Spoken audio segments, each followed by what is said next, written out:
সূরা বাকারা 189 নম্বর আয়াতে কারিমা তেলাওয়াত করেছি। আয়াতে আল্লাহ তাআলা বলেন, ইয়াসআলুনাকা আনিল আহিল্লাহ, তারা আপনাকে নতুন চাঁদ সম্পর্কে জিজ্ঞাসা করে।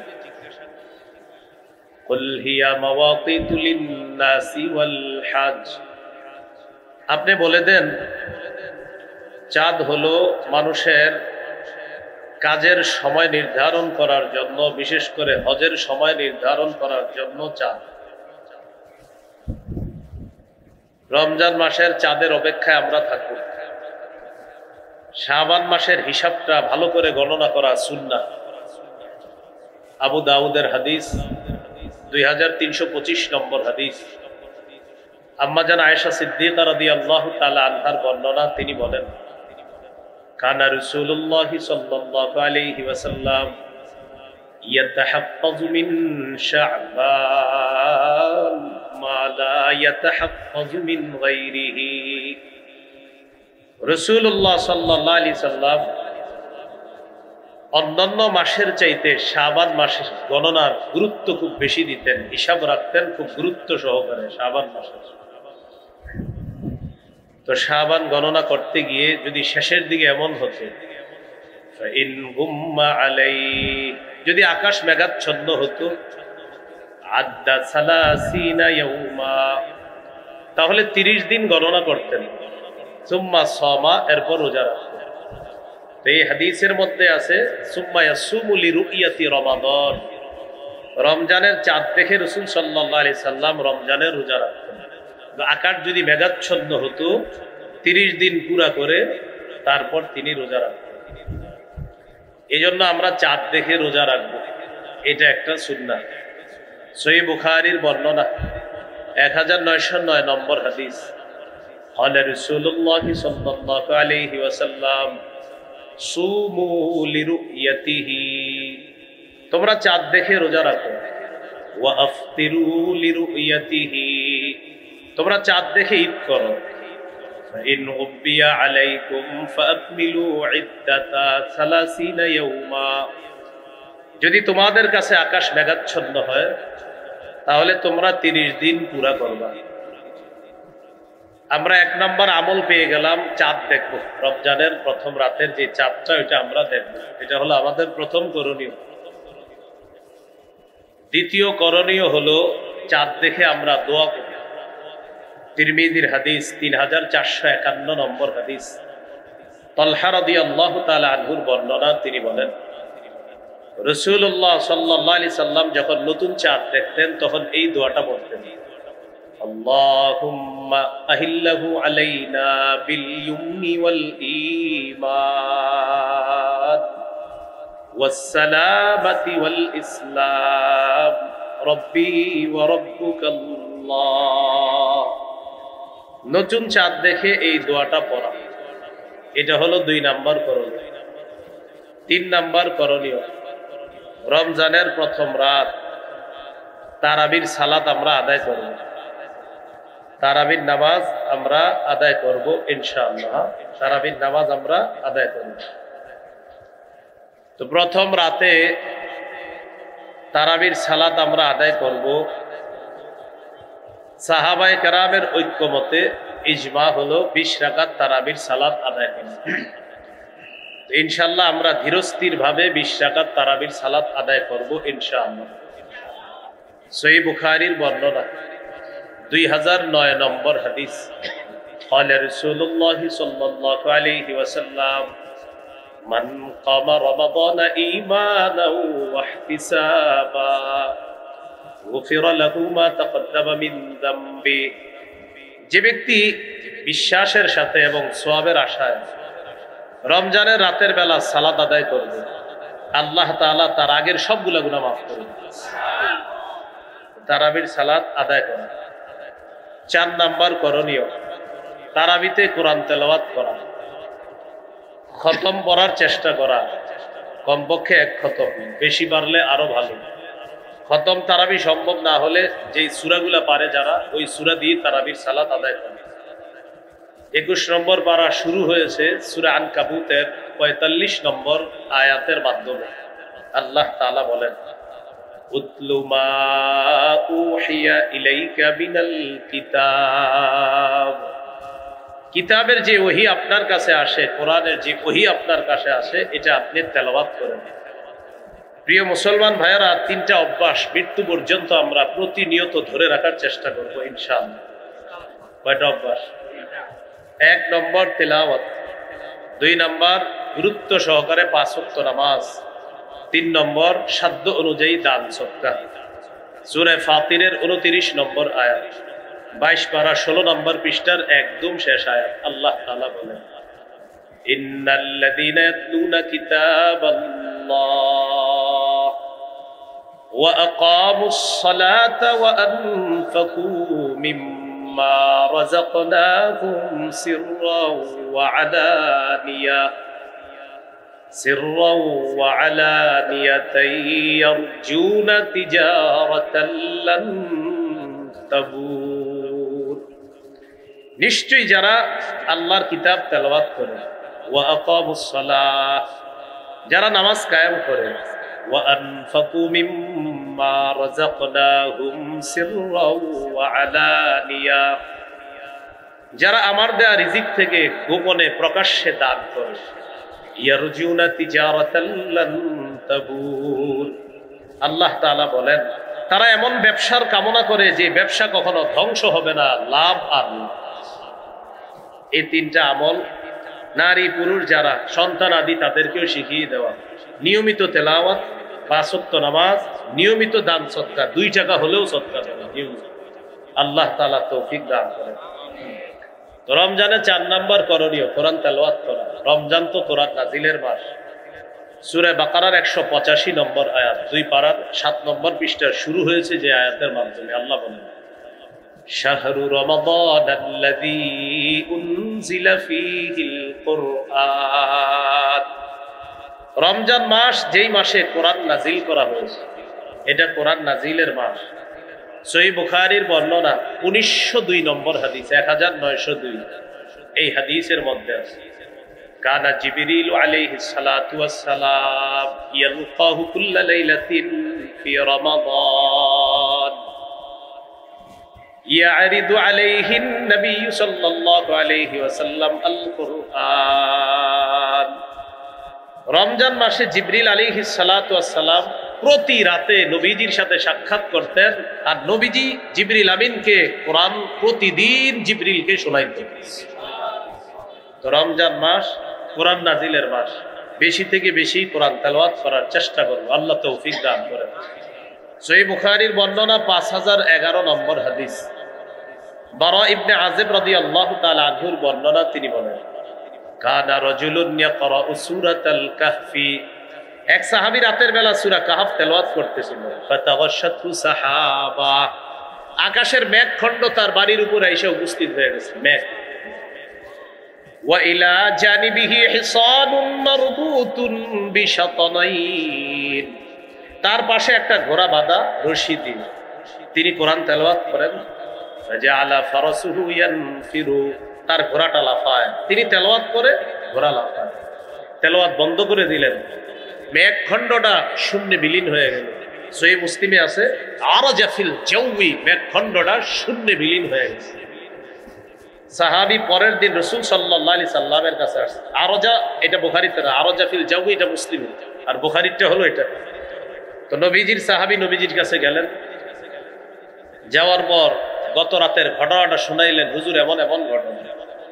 ফাকালা রাসূলুল্লাহ সাল্লাল্লাহু আলাইহি ওয়াসাল্লাম, তিলকাস সাকিনাতু তানাজ্জালাত বিল কুরআন, কোরআন পড়লে সাকিনা নাজিল হয়, প্রশান্তি নাজিল হয়। গত রাতে প্রশান্তি নাজিল তো হয়েছে, আল্লাহ তোমাকে সরাসরি দেখার ব্যবস্থা করে দিয়েছে। এটা ছিল প্রশান্তি, সাকিনা। আর সহিহ মুসলিমে আসছে, মেঘখণ্ডের ভিতরে ছিল আমসালুস সুরুজ, এই ছোট ছোট বাতির মতো ছিল এটার ভিতরে। নবীজি বললেন, যে বাতিগুলা দেখলা, তিলকাল মালাইকাতু তাসতামিউ লাক, এরা ছিল আল্লাহর ফেরেশতা, তোমার কোরআন তেলাওয়াত শোনার জন্য তারা দুনিয়াতে চলে এসেছে, তোমার তেলাওয়াত শোনার জন্য। তাহলে 4 নাম্বার কোরআন তেলাওয়াত করা, 3 নাম্বার তারাবির সালাত পড়া, 4 তারাবির সালাতে কোরআন পড়া, আর সালাতের বাহিরেও বেশি থেকে বেশি কোরআন পড়ার চেষ্টা করা। আল্লাহ তৌফিক দান করেন। তিরমিজির হাদিস 2909 নম্বর হাদিস, 2909। قال رسول الله صلى الله عليه وسلم خيركم من تعلم القرآن وعلمه। রাসূলুল্লাহ সাল্লাল্লাহু আলাইহি সাল্লাম বলেন, তোমাদের মধ্যে সর্বোত্তম ওই ব্যক্তি যে কোরআন শিখে অন্যকে শিখায়, যে কোরআন শিখে অন্যকে শিখায়। তিরমিজির হাদিস 2910 নম্বর হাদিস, 2910। قال رسول الله صلى الله عليه وسلم من قرأ حرفا من كتاب الله فله به حسنة والحسنة بعشر أمثالها। কেউ যদি কোরআনের একটি অক্ষর তেলাওয়াত করে আল্লাহ তার আমলনামায় 10টি নেকি লিখবে। দেখেন, আমরা এই হাদিসটি শোনার পর আজকে পর্যন্ত না হইলেও 100, 200, 300, 500 মাহফিলে সুবহানাল্লাহ পড়ছি যে কোরআনের এক অক্ষর পড়লে কয় নাকি। আজকের আগে শুনেছেন না এই কথা? কিন্তু পড়ছেন কয়জন কোরআন? এই যে কোরআন এক অক্ষর বললে 10 নাকি, সবাই সুবহানাল্লাহ পড়ি, কিন্তু পড়া ধরছেন কয়জন? মাশাআল্লাহ। আচ্ছা, যাই হোক, তাহলে আমরা ফজিলত শুনি, কিন্তু যেই কথাটা হুজুর বললেন যেটা করলে এই দুটা করি না। হুজুর ওয়াজ করলেন যে ফজরের নামাজ যে ব্যক্তি জামাতে পড়বে, মান সাল্লাল গাদাতা ফি জামাআ, যে ব্যক্তি ফজর জামাতে পড়বে, ফাকাত নামাজ সাল্লাল লাইলা কুল্লা, সে যেন সারা রাত নামাজ পড়বে। এখন আপনি সুবহানাল্লাহ বললেন কিন্তু ফজর বললেন না, তাহলে আমরা কি শিখলাম? আমরা সুবহানাল্লাহ বলি, এটা অবশ্যই সওয়াব। যেই কাজটা করার কথা বলা হয় এটা আমরা ধরি না। কোরআন এক অক্ষর বললে 10 নেকি, মানে কি? মানে আমি পড়বো, পড়তে হবে। আল্লাহ আমাদের সকলকে কোরআন চর্চা আমরা যেন প্রতিনিয়ত করতে পারি, আল্লাহ তৌফিক দান করুন। এই হলো 4 নাম্বার করণীয়। 5 নাম্বার করণীয়, যেহেতু সাহরির সময় আল্লাহ আমাদেরকে উঠার তৌফিক দান করবে ইনশাআল্লাহ, সাহরির সময় উঠে আমরা 8 রাকাত তাহাজ্জুদ করব। কয় রাকাত? 8 রাকাত তাহাজ্জুদ। রাসূলুল্লাহ সাল্লাল্লাহু আলাইহি সাল্লামের 12 মাসের আমল, নবীজি নিয়মিত 8 রাকাত তাহাজ্জুদ করতেন। তো যেহেতু আল্লাহ তাআলা রমজানে আমাদেরকে উঠিয়ে দিবেন, এজন্য আমরা 8 রাকাত তাহাজ্জুদ করব। তাহলে প্রথম রাতে সাহাবায়ে কেরামের ঐক্যমত ইজমা 20 রাকাত তারাবি পড়ব। তারাবি হলো শুধু রমজানের নামাজ, আর নবীজির 12 মাসের নামাজ হলো তাহাজ্জুদ 8 রাকাত। এটা যেহেতু সাহরির সময়, আজকে চাইলে আপনি আজকেও পড়েন, কিন্তু রমজানে যেহেতু আমরা উঠেই যাই, এই জন্য রমজানে সাহরির সময় উঠে আমরা 8 রাকাত তাহাজ্জুদ পড়ব। আল্লাহ তৌফিক দান করেন। তিরমিজির হাদিস 2616 নম্বর হাদিস, লম্বা হাদিসের অংশ বিশেষ। মুআজ ইবনে জাবাল রাদিয়াল্লাহু তাআলা আনহুকে রাসূলুল্লাহ সাল্লাল্লাহু আলাইহি সাল্লাম বললেন, আলা আদুল্লুকা আলা আবওয়াবিল খাইর। মুআজ, আমি কি তোমাকে কল্যাণের দরজা সমূহের কথা বলবো না? রাসূলুল্লাহ সাল্লাল্লাহু আলাইহি সাল্লাম বললেন, কল্যাণের অনেক দরজা, এর মধ্যে অন্যতম কল্যাণের দরজা হলো 3টি। কয়টি? 1 নাম্বার আস-সাওমু জুন্নাহ, সিয়াম হলো কল্যাণের 1 নাম্বার দরজা। 2 নাম্বার আস-সাদাকা, সদকা। সদকা এমন একটা আমল, তুতফিউল খাতিআতা কামা ইউতফিউল মাউন নার, পানি যেমন আগুনকে নিভিয়ে দেয়, সদকা মানুষের গুনাহগুলা ধুয়ে মুছে সাফ করে। 3 নাম্বার ওয়াসালাতুর রাজুলি মিন জাওফিল লাইল, রাতের বেলা তাহাজ্জুদ নামাজ পড়া। রাতে কি পড়া? তাহাজ্জুদ নামাজ পড়া। তাহলে 3 নাম্বার তারাবি পড়া, 4 নাম্বার তেলাওয়াত করা, 5 নাম্বার তাহাজ্জুদ পড়া। তারাবি সাহাবায়ে কেরামের ঐক্যমতে 20 রাকাত তারাবি শুধু রমজানের আমল, আর 8 রাকাত তাহাজ্জুদ 12 মাসের আমল। চেষ্টা করব 12 মাস পড়ার জন্য, কিন্তু 12 মাস যেহেতু কর্মব্যস্ততার কারণে আমরা উঠতে পারি না, শরীর ক্লান্ত থাকে, তাই ফজরের সময় উঠি। রমজানে যেহেতু আমরা উঠবো সাহারি খাওয়ার জন্য ইনশাআল্লাহ, রমজানে সাহারির সময় 8 রাকাত তাহাজ্জুদ পড়ার চেষ্টা করব। আল্লাহ তৌফিক দান করুন। 6 নাম্বার সাহারি খাবো। অনেকে পালোয়ানগিরি দেখায়, না আমি না খায়া রোজা রাখবো। আপনার কি বলছে না খায়া রোজা রাখবো? সাহারি খাবেন। সাহারি খাওয়া নবীজির সুন্নত, সাহাবায়ে কেরামের সুন্নত। সহিহ বুখারীর বর্ণনা 1921 নম্বর হাদিস, 1921। এই হাদিসের মধ্যে আছে, আন যায়েদ ইবনে সাবিত রাদিয়াল্লাহু তাআলা আনহু قال তাসাহহারনা মা রাসূলিল্লাহি সাল্লাল্লাহু আলাইহি ওয়াসাল্লাম। যায়েদ ইবনে সাবিত রাদিয়াল্লাহু তাআলা আনহু বলেন, আমরা রাসূলুল্লাহ সাল্লাল্লাহু আলাইহি সাল্লামের সাথে সাহরি খেয়েছি, অতএব আমরাও সাহরি খাবো ইনশাআল্লাহ। সহিহ বুখারীর 1923 নম্বর হাদিস, 1923, قال رسول الله صلى الله عليه وسلم تسحروا فإن في السحور بركتان। তোমরা সাহরি খাও, সাহরির মধ্যে বরকত আছে। সাহরিতে কি আছে? বরকত।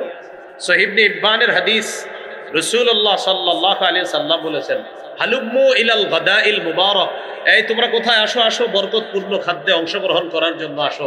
সাহরির সময় এভাবে নবীজি ডেকেছেন, সহিহ ইবনে হিব্বানের বর্ণনা, হালুম্মু, এই আসো আসো, ইলাল গাদাইল মুবারাক, বরকতপূর্ণ খাদ্যে অংশগ্রহণ করার জন্য আসো, তোমরাও আসো। তাহলে সাহরি এটা বরকতপূর্ণ খাদ্য, এটা অংশগ্রহণ করবো, এটা খাবো আমরা ইনশাআল্লাহ। ইন্নাল্লাহা ওয়া মালাইকাতাহু ইউসাল্লুনা আলাল মুতাসাহহিরিন। সাহরির সময় যারা জাগ্রত হয়, তাহাজ্জুদ পড়ে, সাহরি খায়, তাদের উপর আল্লাহ রহমত নাজিল করেন। ফেরেশতারা আল্লাহকে বলে, আল্লাহ এই লোক সাহরির সময় উঠেছে, জাগ্রত হয়েছে, তাহাজ্জুদ পড়ছে, সাহরি খাইতেছে, আপনি তাকে মাফ করেন, আপনি তাকে মাফ করেন, আপনি তাকে মাফ করেন। আমরা সাহরি খাবো ইনশাআল্লাহ। সাহরিতে খেজুর খাবো, প্রতিদিন খেজুর খাওয়া। এমনি তো মুসলমানের খেজুর প্রতিদিন খাওয়া, আজকে আপনি খাবেন, কালকেও খাবেন সকালবেলা। আর সাতটা আজোয়া যদি খেতে পারেন সকালে, লাম ইয়াদুররুহু সুম্মুন, বিষও আপনার কোনো ক্ষতি করতে পারবে না। আবার খায়া ট্রাই করেন, এটা গুরুত্ব দিয়ে রাসূল সাল্লাল্লাহু আলাইহি সাল্লাম বুঝালেন। তো আজোয়া খাওয়া, আজোয়া বা খেজুর, মধু, কালিজিরা, এগুলো মুসলমানের ঐতিহ্যগত খাদ্য, এগুলো ঘরে থাকা উচিত। বাচ্চাকে সামান্য সামান্য খেজুর খাওয়া না, এরা খাওয়ায় আচার, তেঁতুল, পরে মেধা হয় খারাপ। ভালো জিনিস খাওয়াতে হবে। ঈসা নবীর আম্মা মারিয়ামের পেটে যখন তিনি আসলেন, আল্লাহ তাআলা মারিয়াম আলাইহিস সালাতু ওয়াস সালামকে একটা গাছের নিচে বসাইলেন আর বলে দিলেন, ফাকুলি ওয়াশরাবি, তুমি খাও, পান করো। তো খাবে কি? খেজুর। পান করবে কি? ঝর্ণার পানি, সামনে পানি আছে, পানি পান করবে। তো খেজুর কোত্থেকে আসবে? মুফাসসিরিনে কেরাম লেখেন যে মারিয়াম খেজুর গাছে ধরলেই, ওটা নাড়া দিলেই আল্লাহ খেজুর পারে ব্যবস্থা করে দিলেন। কারণ আমি যে বিষয়টা বুঝাইতে চাই, এত খাদ্য থাকতে মারিয়ামের জন্য আল্লাহ খেজুর কেন নির্বাচন করলেন? এত খাদ্য, এজন্য গর্ভবতী নারীদেরকে খেজুর খাইতে দিবেন। এরা খালি তেঁতুল খাইতে চায়, আর আপনারও তেঁতুল খাওয়ার পরে ওই সন্তান মেধা কম হয়। তেঁতুলে তো এমনি মেধা কমায়, তেঁতুল চাইলেও দিবেন না, খেজুর খাইতে বলবেন। তেঁতুল চাইলে বলবেন খেজুর খাও। কথা কি বুঝে আসছে? খেজুর খেতে হবে। সাহারিতে খেজুর খাওয়া মুমিনের সবচেয়ে শ্রেষ্ঠ খাদ্য। قال رسول الله صلى الله عليه وسلم نعم سحور المؤمن التام। রাসূলুল্লাহ সাল্লাল্লাহু আলাইহি সাল্লাম বলেন, সাহারিতে খেজুর খাওয়া এটা মুমিনের কতই না নেয়ামতে পরিপূর্ণ খাদ্য, তারা খেজুর খাবে। তাহলে ইলিশ মাছ, গরুর গোশত, মুরগি, ভাত যাই খান, সাথে খেজুর রাখবেন। এজন্য খেজুর ভাগ করে নেবেন, এটা ইফতারের, এটা সাহারির। সাহারিতে অবশ্যই আমরা খেজুর খাবো।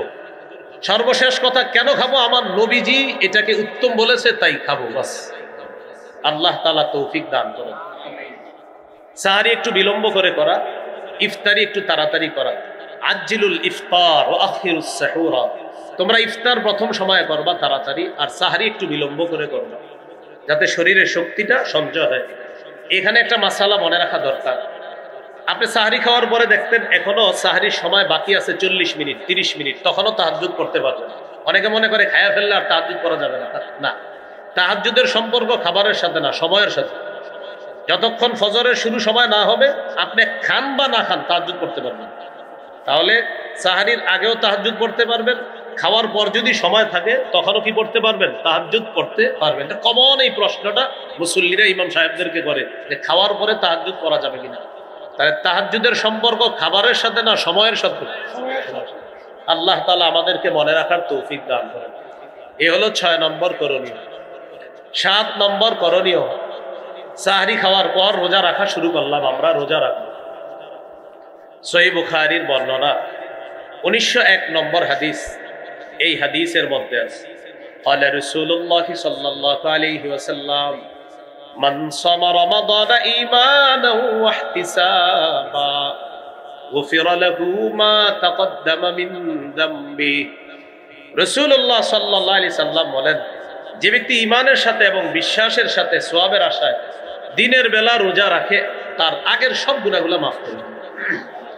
তিরমিজির 614 নম্বর হাদিস, قال رسول الله صلى الله عليه وسلم الصوم جنة حسينة।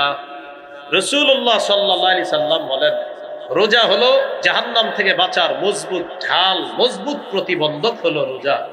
আল্লাহ আমাদের সকলকে সম্পূর্ণ মাস, পুরা মাসে একদম প্রতিটা রোজা যেন গুরুত্ব সহকারে রাখতে পারে, আল্লাহ তৌফিক দান করেন।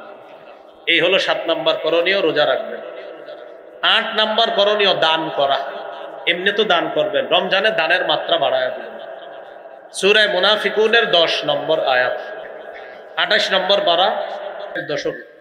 17 নম্বর লাইলাতুল কদর তালাশ করা। দেখেন, যারা চান যে আমি লাইলাতুল কদর সহজে পেতে চাই, তা আপনার জন্য সহজ পথা হলো ইতিকাফ করা।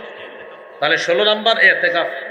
সহিহ বুখারীর বর্ণনা 2033 নম্বর হাদিস, উম্মুল মুমিনিন আয়েশা সিদ্দিকা রাদিয়াল্লাহু তাআলা আনহার বর্ণনা, তিনি বলেন, কানা রাসূলুল্লাহ সাল্লাল্লাহু আলাইহি ওয়াসাল্লাম ইয়াতাকিফু ফিল আশরিল আওয়াখির মিন রমাদান। রাসূলুল্লাহ সাল্লাল্লাহু আলাইহি সাল্লাম রমজানের শেষ দশকে ইতিকাফ করতেন। নবীজি সাল্লাল্লাহু আলাইহি সাল্লাম রমজানের শেষ দশকে ইতিকাফ করতেন। ইতিকাফ করা অবস্থায় আমরা লাইলাতুল কদর অবশ্যই পেয়ে যাব ইনশাআল্লাহ। এই জন্য লাইলাতুল কদর 17 নাম্বার, এটা তালাশ করা। 21, 25, 27, 29, 21, 23, 25, 27, 29 বেজন রাত্রিগুলোতে লাইলাতুল কদর তালাশ করবেন। বুখারীতে আব্দুল্লাহ ইবনে আব্বাস রাদিয়াল্লাহু তাআলা আনহুমার একটা বর্ণনা আছে, তিনি বলেন 24তম রজনীতেও লাইলাতুল কদর তালাশ করবেন। বুখারীতে আছে 24তম। এই জন্য যেহেতু নবীর একজন সাহাবীর বক্তব্য আছে, সমস্যা কি এক রাতে বেশি তালাশ করব, সমস্যা তো নাই, ইবাদত করলে তো সমস্যা নাই। তো 21, 23, 24, 25, 27, 29 সূরাতুল কদরের 3 নম্বর আয়াত, লাইলাতুল কদরি খায়রুম মিন আলফি শাহর। লাইলাতুল কদর 1000 মাসের চাইতে উত্তম। আর এই ব্যাপারে বুখারীর বর্ণনা, এই যে মাশাআল্লাহ আমাদের হাফেজে বুখারী, আল্লাহ তাকে কবুল করেন, তিনি একটি হাদিস পড়ছেন, সর্বশেষ যে হাদিসটা তিনি আজকে তেলাওয়াত করলেন, মাইয়াকুম লাইলাতুল কদরি ঈমানাও ওয়া ইহতিসাবা। যে ব্যক্তি লাইলাতুল কদরে জাগ্রত হবে ঈমানের সাথে এবং সওয়াবের আশায়, গফির লাহু মা তাকদ্দামা মিন যামবি, তার আগের সবগুলা গুনাহ মাফ করে দেওয়া। তাহলে 17 নম্বর লাইলাতুল কদর তালাশ করা। 18 নম্বর সদকাতুল ফিতির আদায় করা। এটা উলামায়ে কেরামের সাথে পরামর্শ করে আপনারা আদায় করে নেওয়ার চেষ্টা করবেন। আল্লাহ